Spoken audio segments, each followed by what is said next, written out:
What is a laptop? What is a tablet? For most people, the answers are obvious. But for Microsoft's Surface line, it's been a bit murky. Microsoft's first attempt, the Surface RT, flopped. So much so that the company had to take a $900 million hit when it failed to sell them all. Microsoft's second stab at tablets resulted in the Surface 2 with a sleeker design and better performance. It still wasn't easy to use on the lap, and the lack of a full Windows OS meant it was never really a laptop and never really a tablet due to a lack of touch-friendly apps. While mistakes have been made along the way, there's always been something charming and unique about the Surface and the fact that it's not just an iPad clone. It's never quite nailed what Microsoft was looking for, but there's always been promise there, hiding underneath that kickstand. So now we have a third attempt, the Surface 3. It's Microsoft learning from all of its mistakes and bringing lessons from the bigger Surface Pro 3 down to a smaller and cheaper $499 tablet.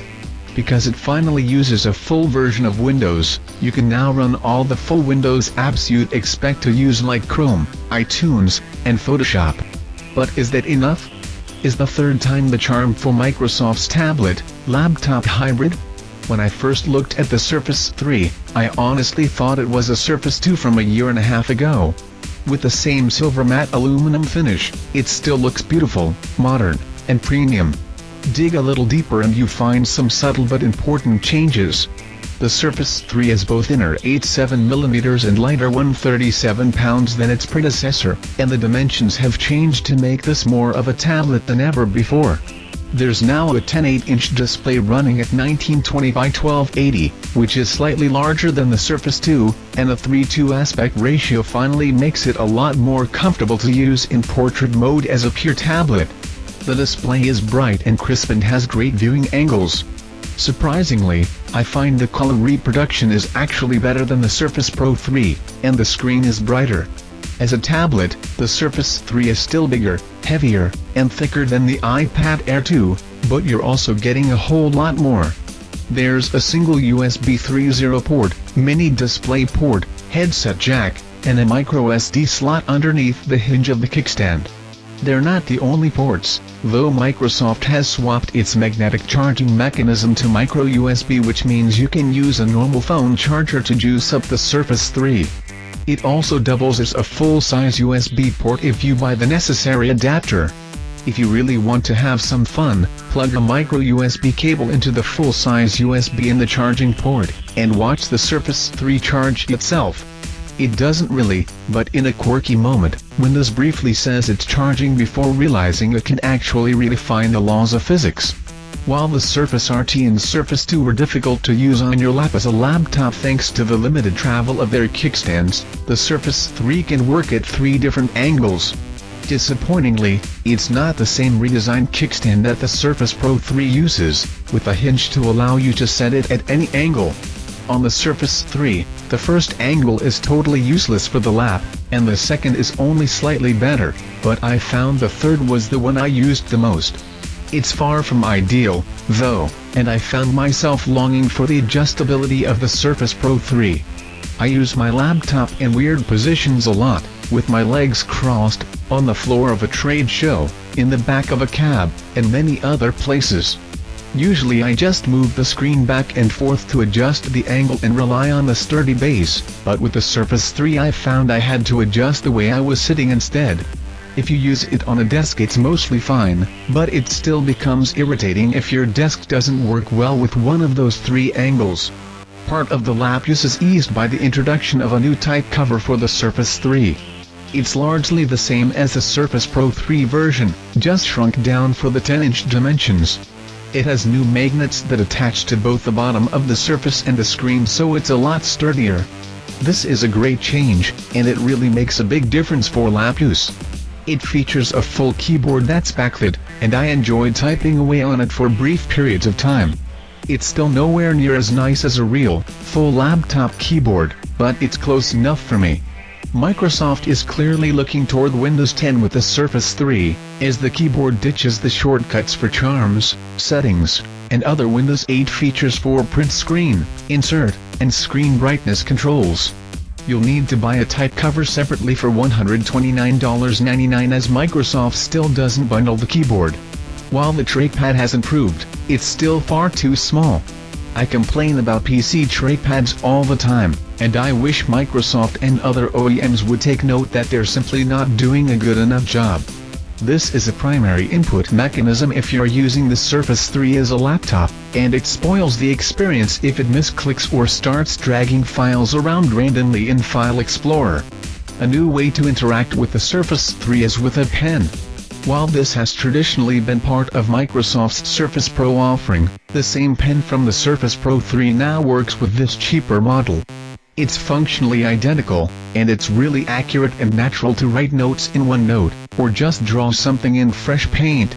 Like the Surface Pro 3, you can click the cap on the pen at any time even when the screen is off and it will launch OneNote immediately so you can start taking notes. It still feels like Windows needs some work to fully accommodate the pen in a more natural way, but using it inside certain apps makes me want to use it more. I just wish I could stow the pen away inside the Surface, but instead there's a weird loop you can attach to the Surface or the cover. Unfortunately, this pen doesn't come in the box like it does with the Surface Pro 3. You'll need to spend $49.99 to purchase it separately. But the biggest change to the Surface 3 is what's inside. Microsoft has opted for an Intel Atom X7 processor, which means the Surface 3 can now run a full version of Windows 8.1 with support for traditional desktop apps. This isn't the same Atom processor from the dreadful days of netbooks, but the performance still isn't great compared to $499 PCs. I've used iTunes, Chrome, Photoshop, and a number of other Windows desktop apps, and most of them run just fine at a basic level until you start to push things further. Steam is the big exception, as most of the modern games just won't run well at all. That's not really surprising, as this isn't exactly designed to be a gaming laptop for those titles, but if you want to play some basic mobile games from the Windows Store, it should handle those okay. During my days of testing I found that the Surface 3 just about got me through a day of work before needing to be plugged in. It stayed alive for 7 hours and 7 minutes in our battery rundown test, which is only 40 minutes shy of the Surface Pro 3. I'd expect a little more from the Surface 3, but for many it will be enough. I have found that the Surface 3 is pretty aggressive at dimming the display or putting itself to sleep, even when it's plugged in. If you're charging and stop using the Surface 3, then it will sleep after just 2 minutes, so I'd regularly go and grab a drink and return to a black screen. It resumes instantly, but the meter's not sure I need my laptop or tablet to turn off so quickly when it's charging.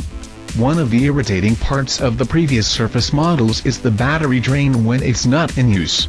I would regularly come back to my Surface RT or Surface 2 and find it had an empty battery, but the Surface 3 is much better. I found that it drains around 2–3% of battery over a 12-hour period without entering hibernation mode. That's pretty impressive, and I haven't worried about just putting it on standby and in my bag ever since. During all this time of battery testing and running apps or games, I never found that the Surface 3 got warm. There's no fan, no noise, and no heat, just like a tablet should be. Though it will be upgraded to Windows 10, the Surface 3 ships with Windows 8.1. The full-screen apps and awkward navigation with a keyboard and trackpad on the Surface 3 is still a frustrating experience in Windows 8.1, but as a pure tablet, I still enjoy the gestures and the start screen. It's the mix that Windows 8.1 doesn't really get right, and it underlines the Surface as a product. It's a mash-up, a weird combination of legacy and new. A laptop that isn't really a laptop, and a tablet that's nearly a tablet but doesn't have the touch-friendly apps to back it up. The Windows Store is at a standstill, and emitters increasingly finding it hard to discover any meaningful finger-friendly apps. StatPad surprised me last week as a stunning Windows app, but it's designed more for the Surface Pen than it is for touch. Microsoft has this same lack of apps issue on Windows Phone, and it feels like the company is waiting on Windows 10 as its hope for developer interest. Windows 10 will be a free upgrade for the Surface 3, and it should fix a lot of the weird inconsistencies of using this as a hybrid laptop and tablet, but it's not clear if it will lead to more touch-friendly apps for Windows. It also won't address the fact that the Surface 3 doesn't really know what it is. It's a beautiful and confused machine. It's fun to use, and it's really sleek and pretty, but emitters not sure I'd use it every day. I love the fact that it's more versatile than an iPad, and I can immediately transition from playing a game to writing an article for The Verge without switching machines, but it's not good enough in either mode for me to justify giving up separate devices. At its core, the Surface 3 is a shrunken-down version of the Surface Pro 3 that's cheaper and less powerful. For many, the $499 price is attractive, but once you've added the type cover, it's nearly $630, and that's just a base model. I reach for my Surface Pro 3 a lot at home because there's something about it I just love, but I always travel with a laptop. The Surface 3 won't change this for me.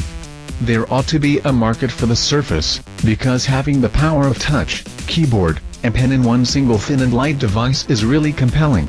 But even 3 years into this experiment, there are just compromises emitters not willing to make, especially on the laptop side. Unless you're on a tight budget, I would just recommend a laptop or at least a Surface Pro 3 with its adjustable hinge if you really want a pen and touch input. Perhaps that's just the story of the Surface.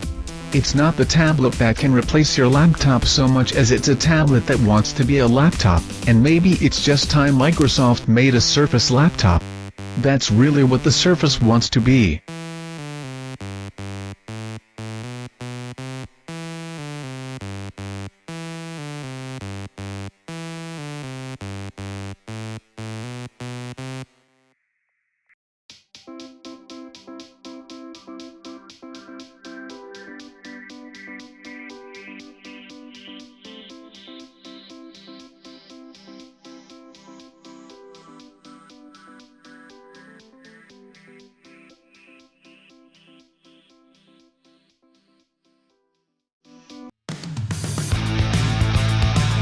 Thanks for watching VTech channel. Stay tuned and subscribe for more videos.